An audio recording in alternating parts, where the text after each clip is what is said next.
Hello, everyone.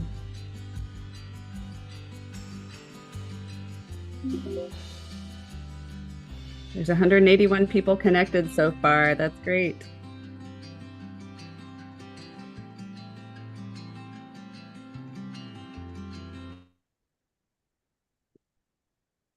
And it keeps going up. That's really wonderful. My name is Sarah Mundell, and I'm so glad to welcome you here today. We've got an exciting hour planned. I support the Laudato Si Action platform from Indianapolis in the United States as a communications specialist. And I invite you to introduce yourselves in the chat with your name, your country, and in the spirit of this year's season of creation that just began, if briefly something that gives you hope for the future of the earth, our common home. I welcome you on behalf of a whole team that works for the Laudato Si Action platform and who've helped prepare this webinar and are working behind the scenes. The platform is a project of the Vatican's Dicastery for Promoting Integral Human Development, with the support of the Laudato Si movement as its global operational partner. And we are grateful for so many organizations and individuals from around the world that are working with us to foster a culture and practice of integral ecology. The platform is inspired by Pope Francis's encyclical letter, Laudato Si, on care for our common home. Laudato Si means praise be to you in the Italian dialect used by St. Francis in his Canticle of Creation.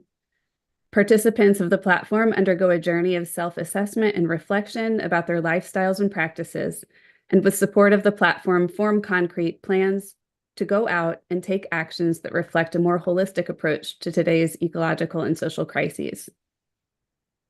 Our participants, including many of you joining us today, come from a variety of sectors, from individuals and families to dioceses and parishes, religious communities and congregations, schools, parishes, healthcare institutions, economic entities, and various groups and organizations. They work towards 7 Laudato Si goals, including responding to the cry of the earth and the cry of the poor, ecological education, ecological spirituality, ecological economics, the adoption of sustainable lifestyles, and community resilience.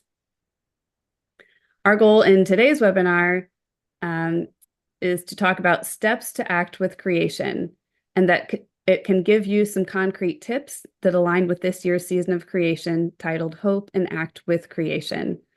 Our speakers today will share what inspired them to get involved in caring for the earth, how that links to our faith, and suggest some concrete ideas of how you may integrate this work into the life of your local church or organization.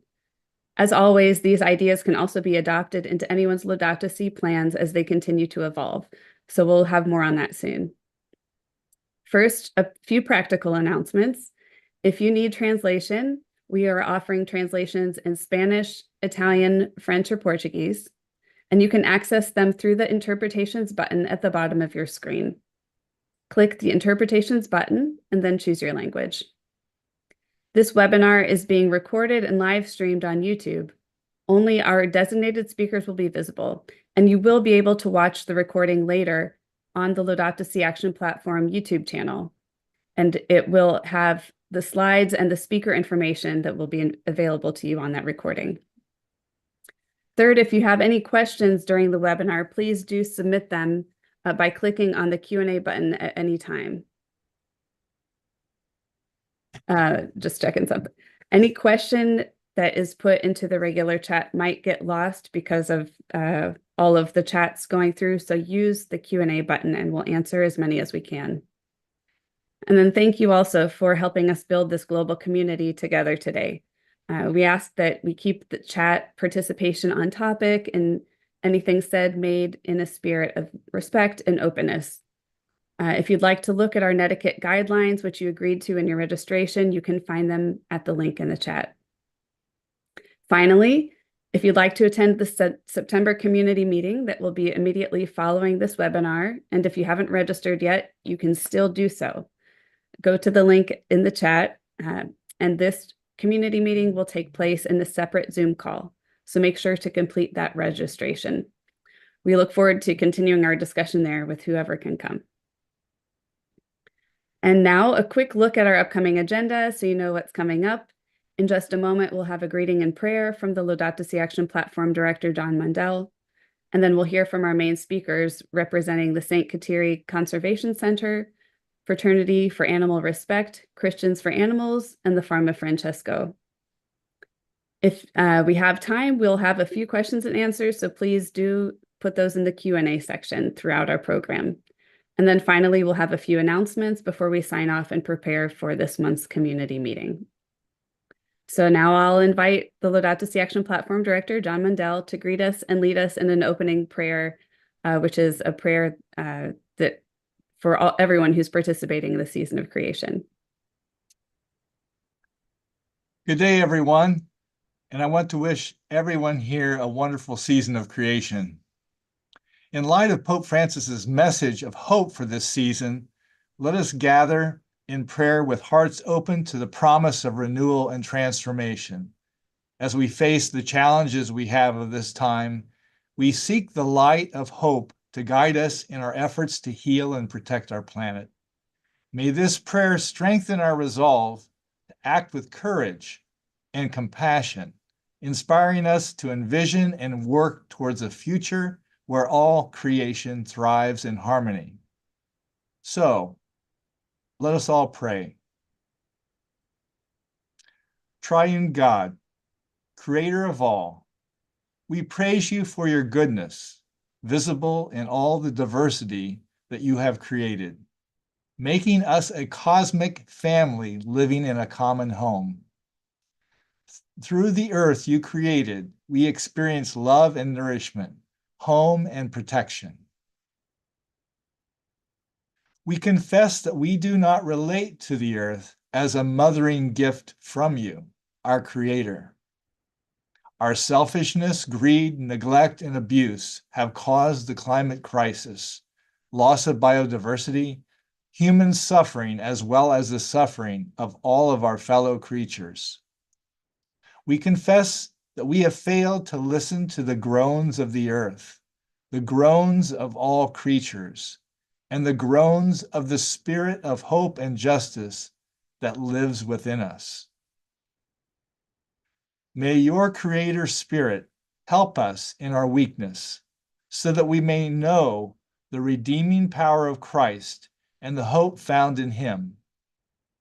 May the groans of the Spirit birth in us a willingness to serve you faithfully, so that we may hear and heal creation, to hope and act together with her, so that the first fruits of hope may blossom. Loving and Creator God, we pray that you will make us sensitive to these groans and enable us to have the same compassion as that of Jesus, the redeeming Lord.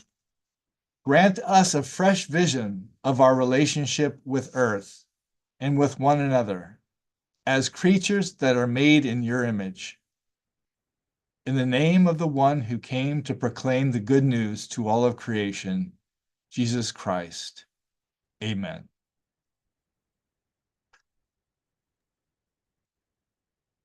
Thank you for sharing that prayer. We all know that humanity's destructive actions have created big challenges, including, as in the prayer said, the climate crisis, the loss of biodiversity, and the human suffering that comes from ecological degradation. Our speakers today represent three pathways through which we can take steps to act with creation as a positive response: land conservation, care for animals, and sustainable agriculture. The message for this year's season of creation reminds us that to hope in a biblical context does not mean to stand still and quiet, but rather groaning, crying, and actively striving for new life amidst the struggles. So you'll hear how our panelists are committed to facing today's ecological challenges head-on, and with great trust in God are acting with creation to protect our earth and all it holds. I'm excited to introduce them to you. First, we have Kat Henke and Bill Jacobs from the St. Kateri Conservation Center in the United States. Bill founded the center in 2000, and with over 30 years experience in ecology, land conservation, and organizational management, now serves as its senior ecological advisor. Kat has a master's of environmental management in ecosystem science and conservation, and is the center's current executive director, spatial ecologist, and GIS coordinator. The St. Kateri Conservation Center is a U.S. Catholic conservation organization and land trust that provides guidance, land conservation planning and protection strategies, and education and integral ecology within a Catholic framework. Individuals, parishes, and schools are encouraged to register their backyards and their church and school lands as protected habitat space. And the center also prioritizes relationships with local Indigenous communities and acquires land to protect it. So we'll hear from them soon. Next, we have two passionate advocates for the care of animals, Estela Torres and Barbara Niechwiecka. Estela is originally from Mexico, now living in France, and has been the president of Fraternity for Animal Respect in France since 2016. Barbara is from Poland and leads the group Christians for Animals Poland. She is a Laudato Si animator and heads the Care for Creation team for Congress of Catholics in Poland. The Fraternity for Animal Respect strives to recognize animals as beloved creatures of God and works to promote a positive theological approach to animals in order to improve how they are treated. Christians for Animals is a group of Catholics who recognize that human welfare and animal welfare are profoundly connected, and that our faith calls us to take care of all sentient beings and advocate for their right to live in accordance with their natural needs and free from suffering at the hands of human beings. Both organizations want to work with others who believe that caring for animals is essential for our care for all creation and life on Earth. Then last but not least, I'd like to introduce Maria Virginia Solis Vanish, who is an Argentinian social entrepreneur who works in sustainable agriculture as the co-founder and co-CEO of the Farm of Francesco.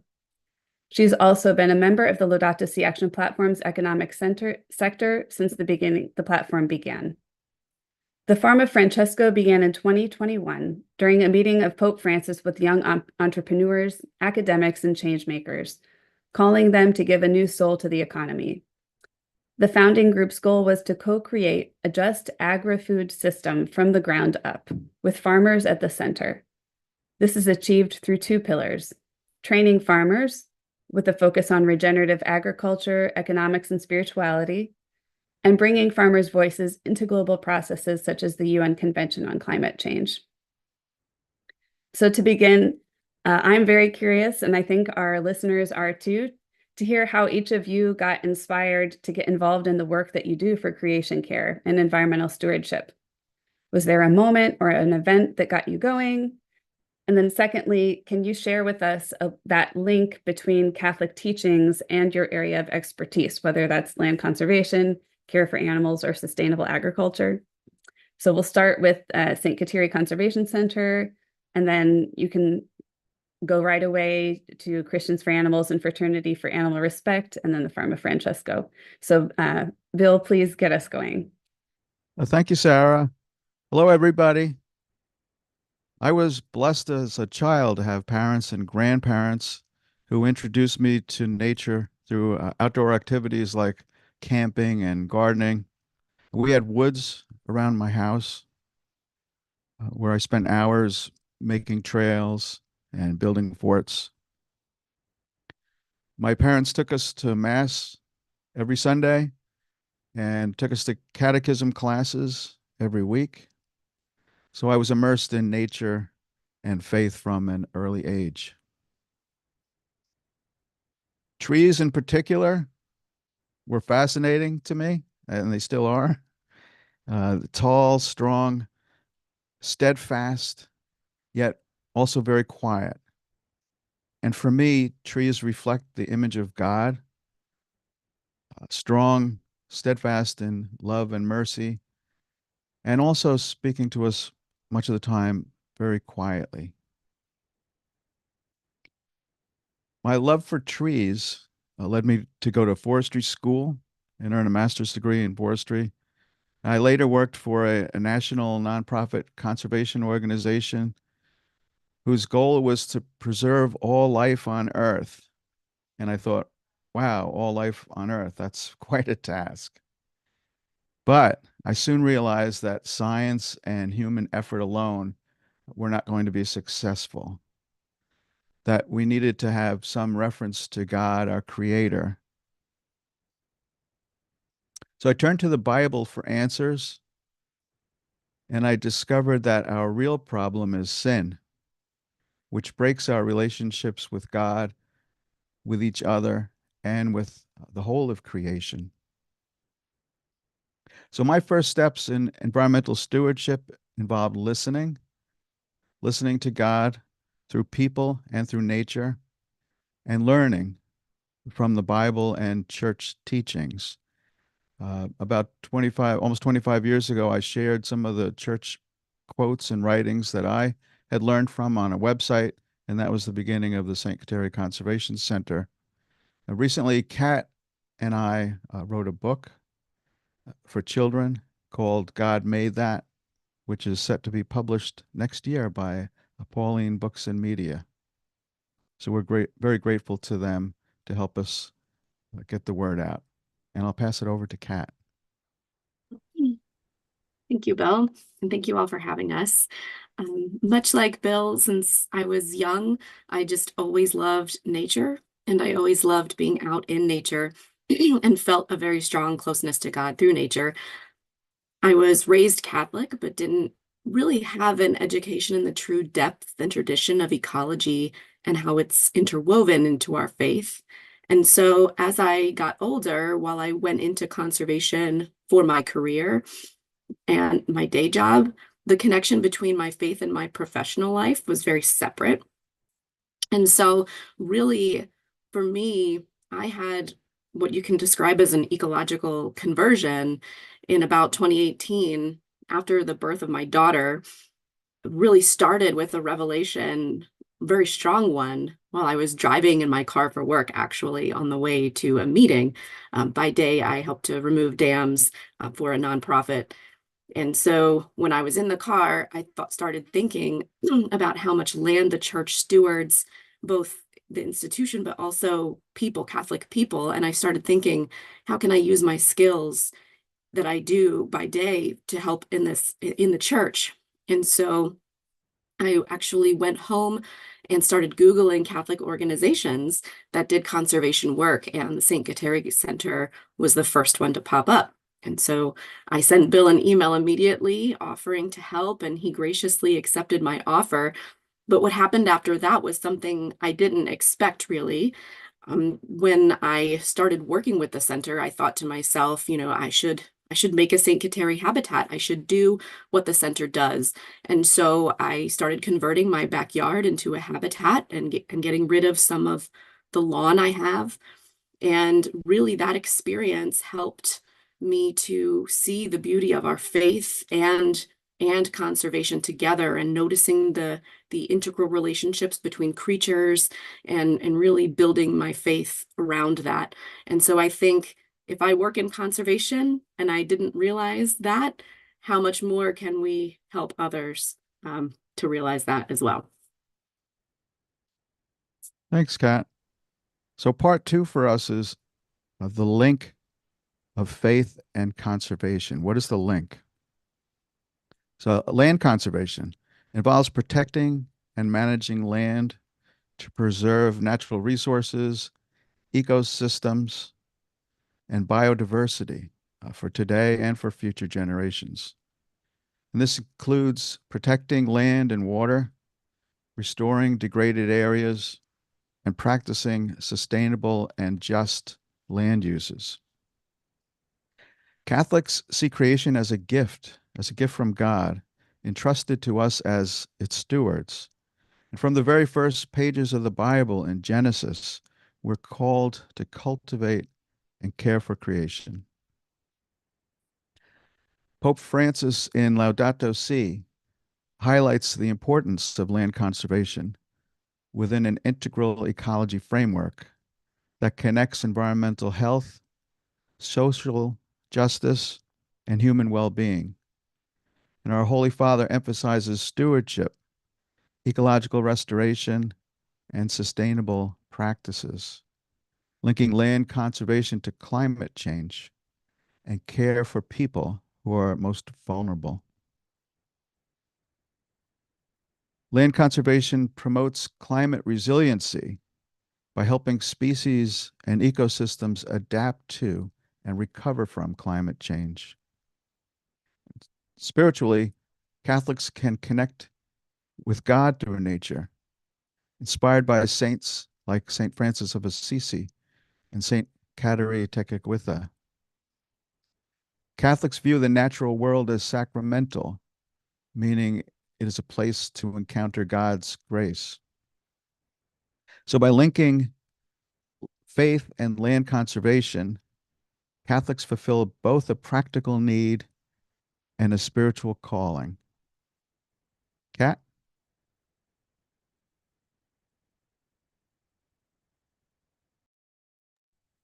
Oh, thanks again.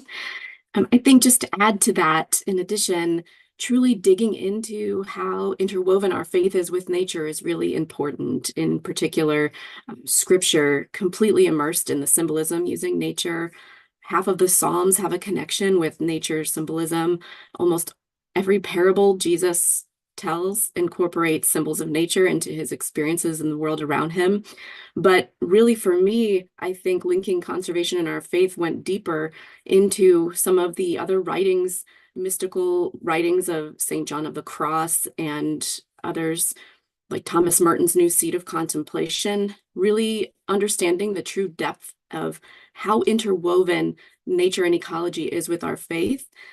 In addition, the Eucharist being the way that Jesus uses the work of humans as well as natural elements of wheat and grapes to become physically present to us. And the sacrifice of the Mass incorporates the whole of creation. And you can read that in Eucharistic prayers as well.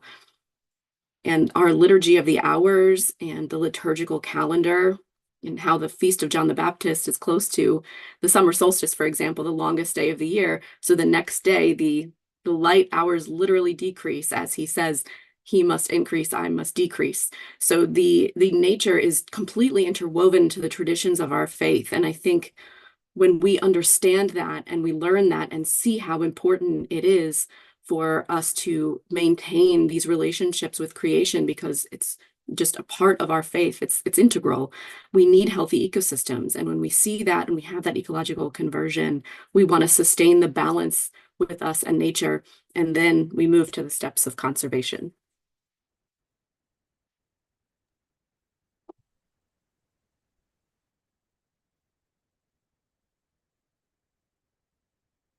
Thank you so much. We'll pass it on to Stella and Barbara now.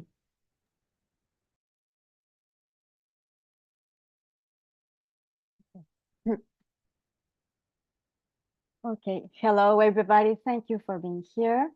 My reasons to get involved for animals and my faith.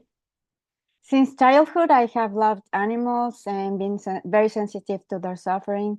My love for animals was linked to my faith and my love of God. I often prayed for animals, convinced that God cared about them. I started to question this as my church didn't mention them. How could God's infinite love be reserved only for humans and not extend compassion to animals? These questions led me to take action, and I co-founded the Fraternity for Animal Respect. We organize conferences in partnership with the Jesuit faculty of Paris. We published a book about animals in the church. We pray for animals and for the conversion of human hearts.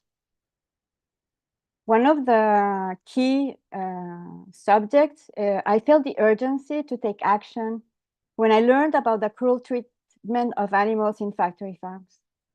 I was shocked to discover that 80 billion land animals and up to 2.8 trillion fish are killed annually for human consumption.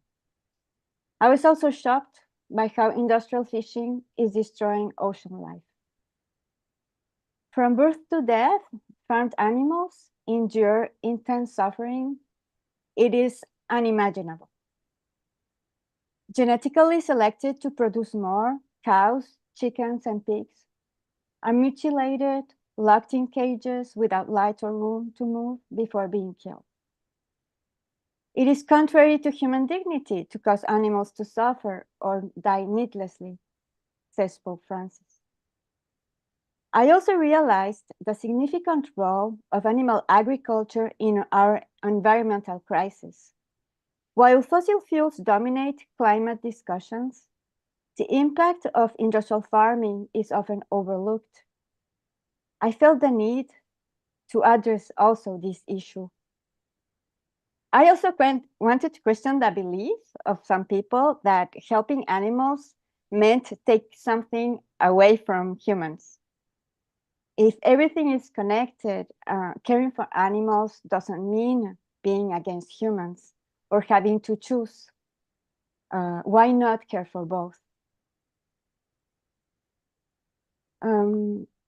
So I would also, my hope would be to include farmed animals and fish in our ecological responsibility. Because Laudato Si calls for care of our common home. But sometimes this can lead to confusion about the place of animals within the cry of the earth, because animals share the earth with us. They're not the furniture or the decoration of the house. They live in the house with us.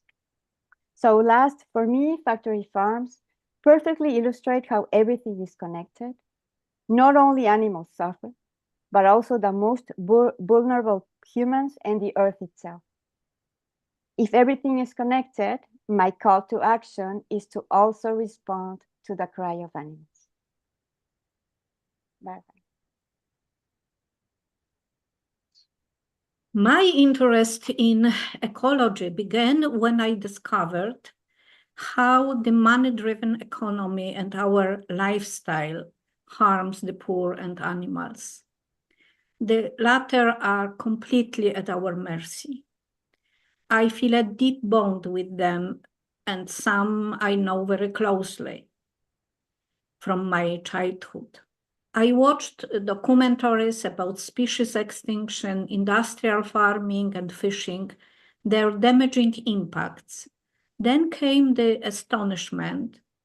Why in the church, where we talk about love, mercy, and care, animals are almost never discussed, even though we know that they feel, think, and suffer? They are the creatures that forever serve our lives and civilization. How we repay for this? I began to study the scripture and the teaching, and I was greatly relieved to find a solid basis for our duty to care for animals. But it is not being taught. Note that when we say care for creation, we usually do not think of other sentient beings, least of the ones we breed. Resources, they neither feel nor suffer. This applies only to us humans and sentient animals, and this is a subject to morality. The appalling suffering that food production causes breaks my heart. I decided to answer this cry. I became vegan to show solidarity. The encyclical was a revelation and a great source of hope. For the first time in my church, I heard that anthropocentrism can be distorted. I joined the Laudato Si movement and the platform. I joined the Christians for Animals group in Poland and various Catholic circles that call for attention, just to call for attention to how we treat animals. I write, speak, and provide workshops, making animal welfare one of the integral ecology challenges. Animals are our neighbors on Earth, and compassion for them is for me the highest level of humanity and proof of loving God. Okay, so now it's the link between faith and caring for animals. There are biblical texts that demonstrate direct links between animals and God and his concern for the animal world. I only have time to give a few examples, but I invite you to explore Christian theologians who affirm that Christians have strong faith-based reasons to care for animals. So one of the reasons that I chose, we believe in a God who created all things and declared them good. We do not pray to the God of only humans, but to the God of all creation. This includes animals. As creatures of God, they have intrinsic value and a place in the world. Animals matter to God. We see in scriptures, from Sabbath rest for animals to Jesus' teachings, where even sparrows receive God's attention. God entrusts humans with a specific responsibility to care for creation, we already heard. Dominion in Genesis once was interpreted as tyranny, now emphasizes stewardship. Isaiah describes a peaceable kingdom of harmony among all creatures. John says God is love, and all he does is out of love. Made in God's image, we are called to align our love with God's love and care for those he cares for. Bishop Desmond Tutu says, God, in whose image we are made, is holy, loving, and just. We do not honor God by mistreating other sentient creatures. An example of God's love is the lives of saints. They lived in harmony with animals, reflecting that peaceable relationships among all beings are part of God's will. The purpose, this is an approach from an ethical approach, theological approach. The purpose of animals is to glorify God in their flourishing. Human and animal creatures praise God in their own way, using the unique abilities and gifts God has given them. We read in Psalms. However, and the purpose of animals, however, intensively farmed animals bred for profit cannot flourish in environments that deny their natural behaviors. Chicken and dairy cows are separated from their mothers, deprived of essential bonding. Farmed animals are also deprived of fresh air, social life, and even space to turn around. Industrial farming and fishing prevents animals from praising God in their own way. By allowing this suffering, we humans fail to assume our God-given responsibility to take care of his beloved creation and all creatures.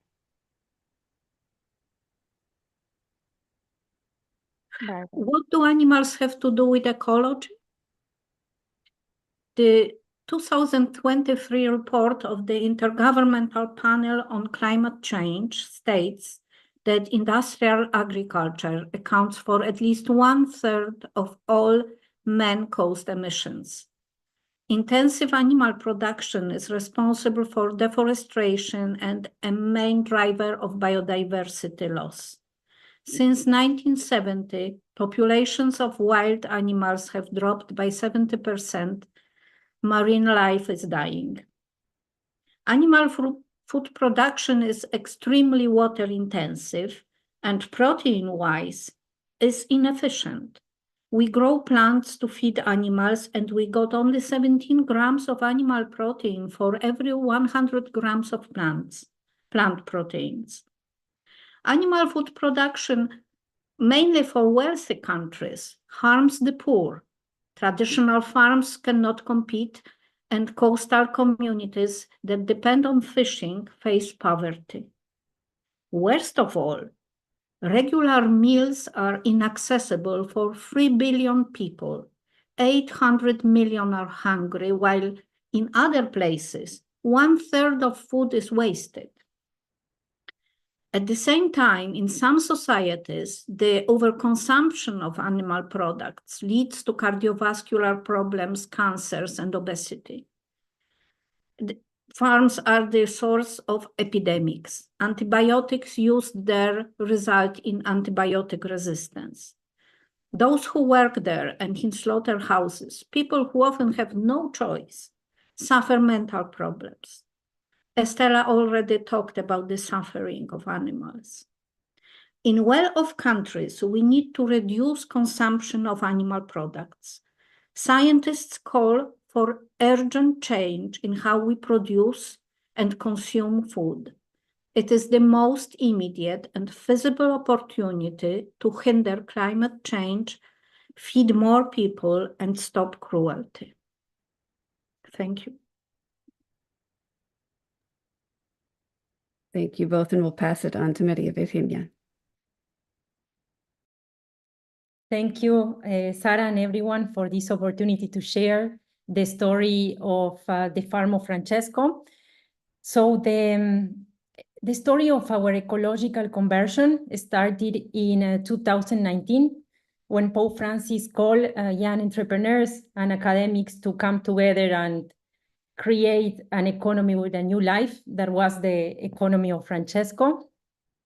And specifically, we did it in a working group that was called Agriculture and Justice. All of us coming from different realities, from farming backgrounds, from work connected with agriculture, with one thing in common, that our conversion was called with what we were seeing, with the injustices that we were seeing in agriculture. For example, one of our friends farming in Germany, he was really shocked when he saw a documentary saying that in shops in Africa, products that are produced in the communities in Africa have a higher prices than those products imported from Europe, coming with subsidies and having a low price.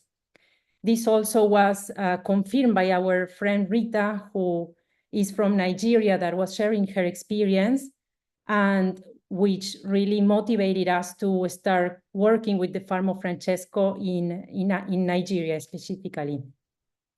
All of us coming from different countries, we were also seeing the injustices of how climate change is affecting the way we are farming and how farmers are affected in the different communities. And this really was showing us that there are different practices in agriculture that can really put that ecological conversion in our heart into practice and actually being able to mitigate these effects of climate change and spread this news and get more farmers to do a better way of farming and agriculture. Which connects with my second part that I wanted to share with you, which is the connection and the link between faith and sustainable agriculture. First, I would like to say that sustainable agriculture, what we work, that is regenerative agriculture, is working in a way that is collaborating and one with the ecosystem. And that's why I want to share a reflection with you of three symbols that are very present in regenerative agriculture, but also are very present in our scriptures, which are soil, bread, and farmer. Soil appears, as it was mentioned by my colleagues before, in the Genesis, in creation, when God grabs dust, that for us in regenerative agriculture, dust is soil that still doesn't have life. So dust converted with life becomes soil. But in the scriptures, God grabs dust and says, "For dust you are, and to dust you shall return." And he gives a breath of life, and then the man is created. So soil. Bread, which is a symbol that appears many times in our scriptures. Bread is the fruit from farming. There is not still like very magical ways of creating bread than for creating a good bread, you need to do a good farming. And bread in the scriptures is a symbol of fellowship, but it's a symbol of sustenance, and it means the creation of food. And lastly, for a good bread, there is a hand behind, there is a farmer, a face behind. And farmer actually is present in our gospel many times. Jesus used the symbol of the farmers to describe what is a good man. And in all the stories, he describes what is a good farmer, what is a good man. And in all of them, it talks about a lot of things that we believe and we practice with regenerative and sustainable agriculture. Jesus describes the farmer, the good man, as compares as the kingdom of heaven. For example, saying it can be compared to a farmer who planted good seed in his field. And then this specific gospel talks about how the farmer consistently every day was checking on the farm to see the fruits of the farm. It also talks in plenty of other gospels that you may know better than me. But what I wanted to share is that it doesn't talk about any kind of farmer. It talks about a lot of good practices of the farmer, about the practice of waiting, about the practice of paying details to the small things. So when we talk about the connection between faith and agriculture, for us is very deeply connected. Like farming is also a way of praising God and living our faith. So lastly, I wanted to share Laudato Si, which our dear Pope, Papa Francisco, in his 5th chapter, where he shares a lot of recommendations and actions on what we should do or what we are invited to do, he says that for this we should start working together in different countries, different places. This is what he says in Laudato Si 164. And one of the actions that he says is, for example, doing a sustained and diversified agriculture. So this is what I wanted to share with you, and I go back to Sarah. Thank you. Thank you. Thank you, all of you. Wow. Just your stories are so inspiring, and it's just so beautiful. It's really a meditation to hear you talk about this link between our faith and these different expressions of how we can be better stewards of the earth through land conservation and care for animals and sustainable regenerative agriculture. It's really part of our Christian vocation. So thank you. Another question we have, because many of our participants who are also online today are working on developing their Laudato Si plans and putting them into practice. Do you have some tips and suggestions that you can share of how your area of expertise can be brought into the life of the local church, in the life of the families and religious communities or schools or other organizations? So we're running a little behind, so I'll ask you to be very concise and perhaps even a little shorter than you planned. Bill, we'll start with you.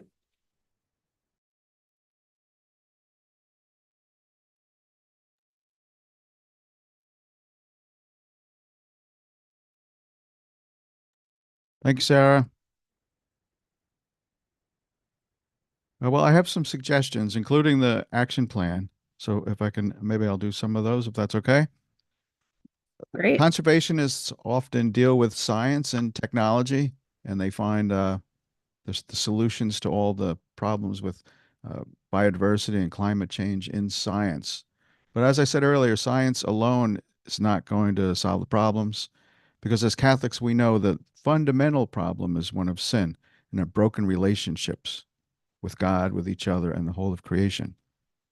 So we like to start with the basics of the Catholic faith and then move up from there. So some of my, I have several suggestions. The first one is love God, love your neighbor. And the church reminds us that respect for life and the dignity of the human person extends also to the rest of creation, which is joined to work with us in praising God. Next, participate in the church. Participate in the church's liturgy and sacraments. At Mass, for example, we celebrate the Eucharist using bread and wine from the fruits of the earth. Now, this sacrament of our salvation is also a sacrifice of praise and thanksgiving for the work of creation. And then at baptism, we use water, and the use of water reminds us of our duty to honor and protect the sources of clean water. Prayer is important. Pray for people who are poor, marginalized, sick, outcast, vulnerable. And seek the intercession of saints such as Saint Kateri, St. Francis, and St. Isidore the Farmer for guidance in caring for creation. Plant something. Plant a wildflower, plant a tree, plant a garden. Start small. Just planting one wildflower can make a difference in a person's life, especially a child's life. And that change in one person can contribute significantly to environmental conservation. And lastly, create and restore habitats for people and wildlife. And you can do this at home or at your parish church, again, by planting native wildflowers to support pollinators and other wildlife. As Kat mentioned earlier, we call these St. Kateri habitats. And we have many examples on our website. You can see how people are creating St. Kateri habitats all around the world. And also consider larger projects to protect and restore 30% of the undeveloped land that a parish, diocese, or religious order may have. And we call these larger projects parish arcs. The Catholic Church, as you know, is one of the largest private landowners on earth. And together, we can make a significant difference in caring for creation through St. Kateri habitats, parish arcs, and similar efforts to protect land and water. Great. Thank you, Bill. I'll pass it over to Kat. Thank you. And so I think just to piggyback off of that and the part about bringing in the Catholic faith, infusing some of those resources and writings and the interwoven nature of our faith and creation into our parishes and into our Catholic communities is really important. Bring back the liturgical calendar and the connection between the agrarian lifestyle and the nature symbolism, and bring that into our community so that it will spark an ecological conversion among everyone, so everyone can see how interwoven and important it is to care for creation with our faith. And our website, we have our Catholic Ecology Library, which I think is a good place to start to find those resources and bring that to your community. And once people have this ecological conversion, I think people will then be able to see the need and want to make changes that are more scientifically sound, such as what Bill mentioned, planting native plants and reducing our lawns. I think bringing nature back to where it was when the indigenous peoples around us, before they were forced to move elsewhere, were living in harmony with creation. So understanding who, in the United States especially, who lived here before and how they interacted with the land, where are they now, and how can we bring back many of these wildlife management practices on our properties, and just integrating ecology and conservation into school curricula and outreach materials within Catholic schools and within prayer, care for creation ministries, bringing back the native plant gardens on our Mary gardens that now have native plant designs. We have that on our website too. We are also a land trust. So thinking about large-scale property, can we preserve large-scale property and have these refuges for people? Program, as Bill mentioned, is really understanding how to build this holistic ecological conversion and caring for creation within the church. And these things cannot happen in a silo. So really thinking about it integrated. Great. Thank you, Kat. And we'll move, Stella and Barbara, do you have any quick points you'd like to share? Yes. Our suggestions, for a more complete answer, we recommend reviewing a document titled The Christian Ethics of Farmed Animal Welfare. It is a policy framework with suggestions for churches and Christian organizations. I will share the link if that interests you. Okay, so I'll go quickly. One of our suggestions, we believe it's necessary to update our teachings and understandings of animals. Research reveals that the outdated view of animals as unintelligent beings and guided only by instinct is no longer valid. Treating animals as mere resources for humans can no longer be ethically justified.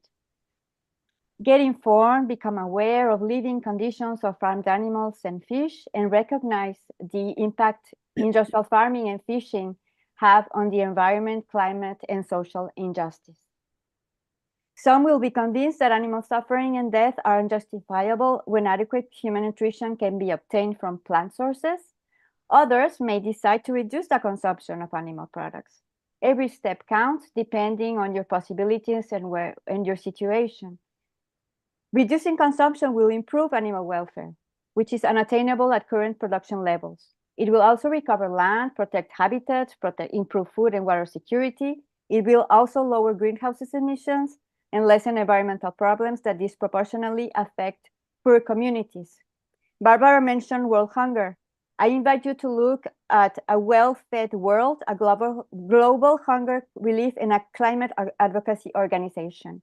They argue that a global shift towards plant-based foods uses crops and natural resources more efficiently to nourish people and cool the climate.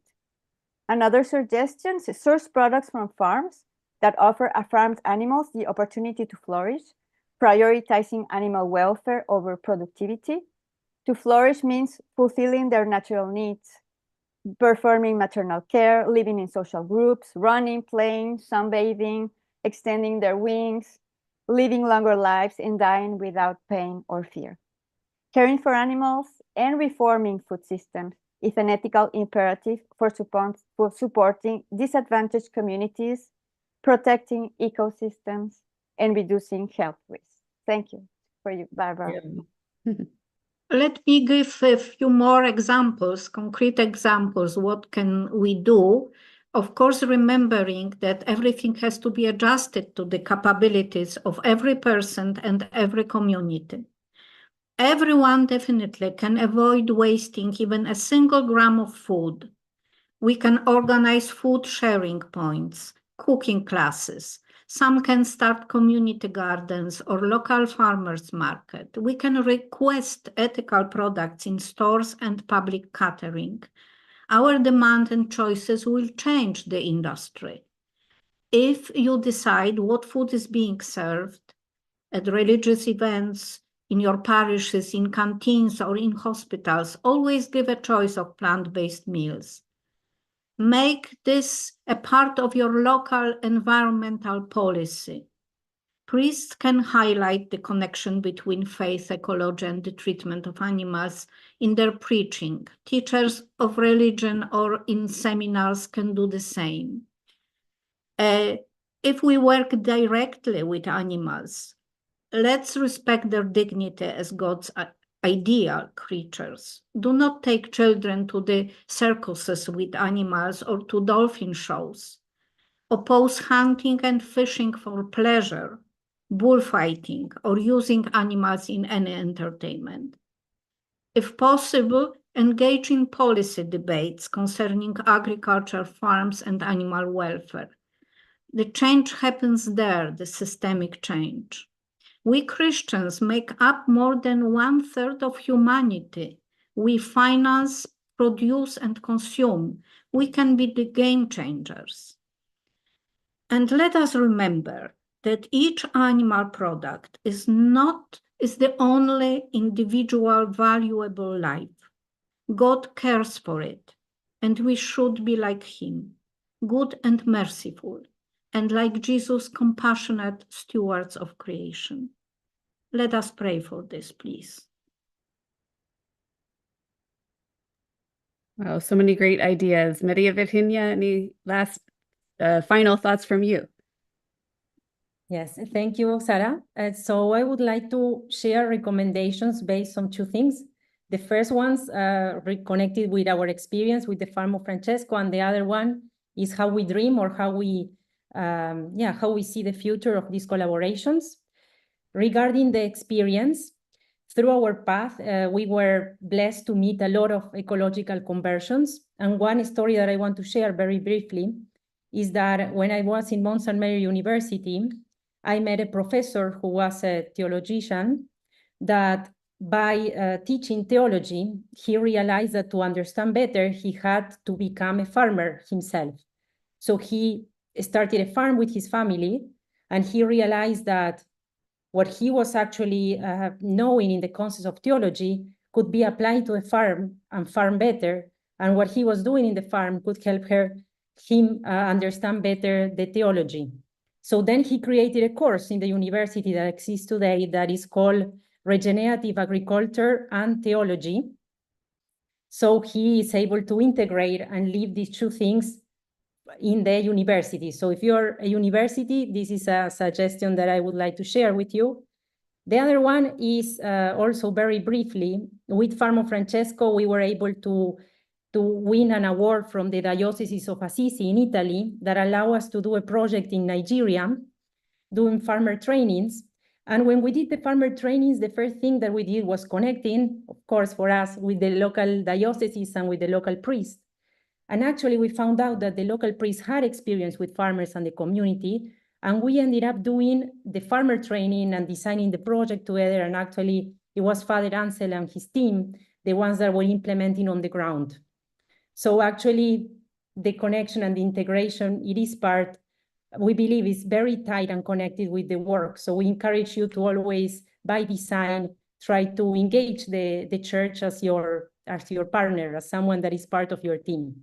And lastly, the way we see it and the way we dream it is that organizations like Farm of Francesco or others can collaborate together with the dioceses and local church and be able to be partners and create projects where we know that the local church is blessed to have in their hands sometimes many different plots of land.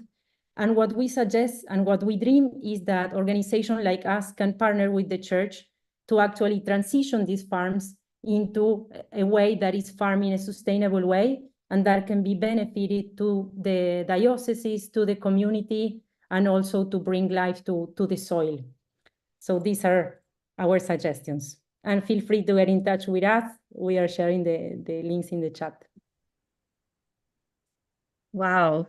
I feel like I want to go back when I watch the recording afterwards and make a list, because these were so many great concrete ideas. And I hope also just some of the comments in the chat, someone said, this topic is a whole new angle for me. It's well documented. Thank you for this new insight. And I think many of us could repeat that. So just a big thank you to our speakers. For those joining the community meeting afterwards, we'll have a chance to continue that discussion. If you had questions, we don't have time now, but maybe bring those into your small groups in the community meeting. Thank you to everyone who's here today. A big thank you to our behind the scenes support team of our translators and our technical team. If you'd like to receive news from the Laudato Si Action Platform or sign up, visit us at www.laudatosiactionplatform.org. If you're already signed up, don't forget, you can upload a new version of your plan for every calendar year. And uploading your plan helps encourage everyone along this journey as we're able to share the plans and then kind of helps us to commit to them. If you have any success stories, please share them at info@laudatosiactionplatform.org or on social media and tag us. And then again, if you'd like to join our community meeting, you can do so by going to that link in the chat. It's going to be in English only and it's open to everyone. It's a time to share positive stories and ask your questions. And there's still time to register. We will be starting the community meeting 5 minutes after this webinar ends so that everyone has time for a little break to get a glass of water and move around a little bit. Just finally, this year's season of creation began on September 1st with the theme Hope and Act with Creation, and this goes until October 4th. So don't miss the chance to invite your networks to join all of our Laudato Si Action Platform participants, over 9,500 of them, and many more in other organizations and in the church around the world. Find more at seasonofcreation.org. Finally, our next appointment will be in 2 months this time on November 14th for our annual celebration. So save the date for November 14th and we'll hear all the great things that have been happening throughout the world at that time. Look in your inbox for more information and see you on November 14th. Thanks again to everyone. For those joining us in the community meeting, we'll see you in about 5 minutes. And have a great day for the rest of you, morning, afternoon, or evening, depending where you are in the world. Thank you for joining us.